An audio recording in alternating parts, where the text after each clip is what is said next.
minha oração já foi alvo de críticas. Vocês conseguem imaginar isso? Porque quando eu orava no início, eu não orava pedindo anjos de fogo, eu pedia 8 serafins. Se pegar minhas mensagens antigas, vocês vão ver isso. Pastor, de onde o senhor tirou isso? Eu estava na África. Eu fui para a África como um menino. Me convidaram para pregar. Eu não entendia nada de batalha espiritual. O assembleiano não se mete com essas coisas. E eu fui apenas para mais uma cruzada. Quando eu cheguei no aeroporto de Angola, isso há 28 anos atrás, quando eu estava na fila da imigração, um homem aqui atrás de mim, um africano de quase 2 metros de altura, terno, gravata, pastinha de executivo, era um executivo do país. Eu estou na frente para ser atendido, ele bateu no meu ombro. Quando eu olhei para trás, o homem tinha aparência de homem, mas os olhos dele não tinham olhos, eram 2 bolas brancas. Ele falou com uma voz gutural, uma voz pesada.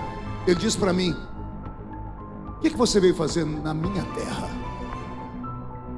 Aqui eu mando. Até a entrada dali da imigração, você está protegido. Quando você entrar dentro do meu território, eu vou te matar. Eu não entendi nada.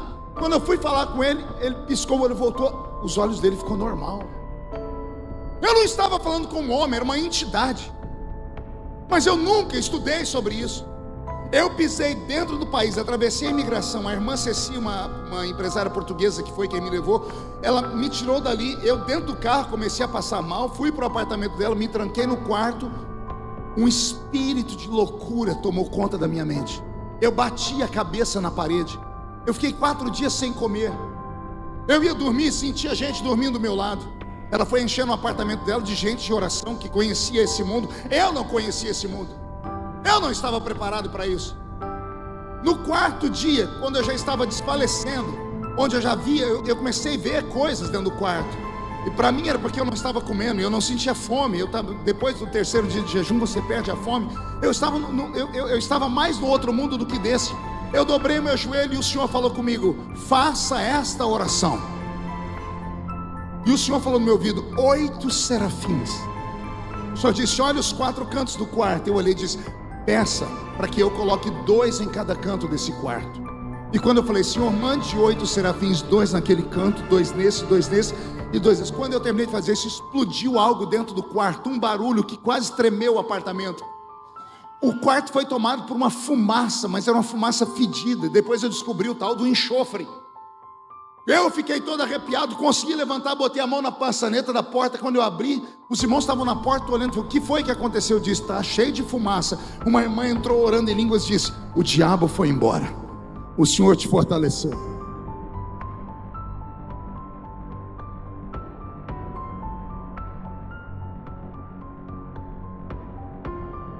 Me deram uma sopa, marcamos os dias para o culto. O primeiro culto foi numa Assembleia de Deus em Macolus, ficava a 100 metros dali, dava para ir a pé. O país estava todo destruído com guerras, muitas pessoas mutiladas no meio da rua. Eu fui andando do apartamento dela de baixo até chegar na igreja. Se não caiu no meio da rua umas 50 pessoas endemoniadas, não caiu ninguém. Eu não falava nada, eu passava perto das pessoas, elas caíam estribuchando no chão.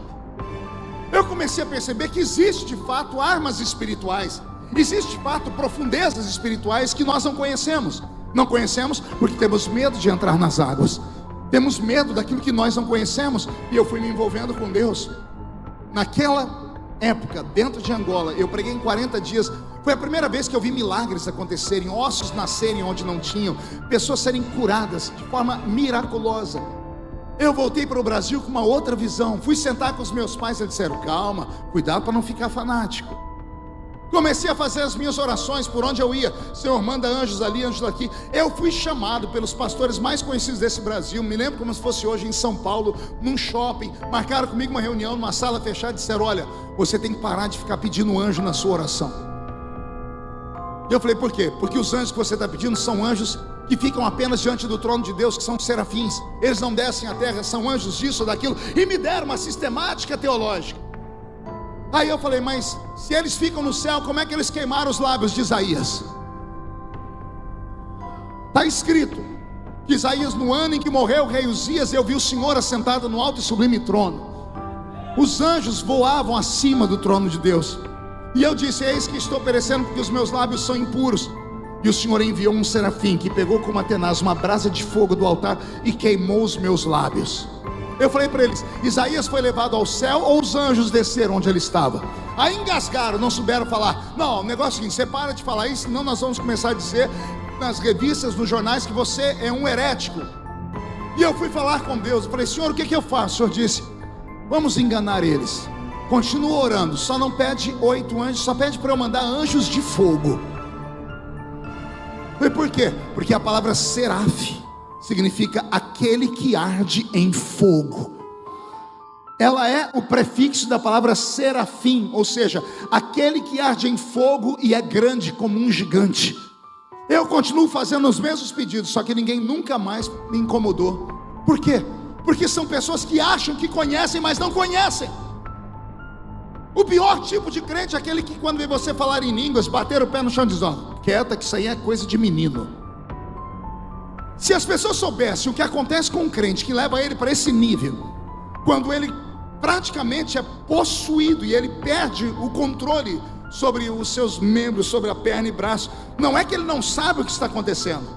O crente cheio do Espírito Santo sabe exatamente o que está acontecendo, só que ele não consegue se controlar. Tamanho é o gozo, tamanho é a alegria, porque o sobrenatural divino possuiu o natural da terra. As pessoas que ridicularizam o movimento pentecostal é porque nunca experimentaram. E se tem algum aqui, de repente deve ter um espião aí, de repente tem alguém ouvindo pela internet, cuidado, é melhor ficar onde você está, não venha, porque esse negócio pega. Isso pega!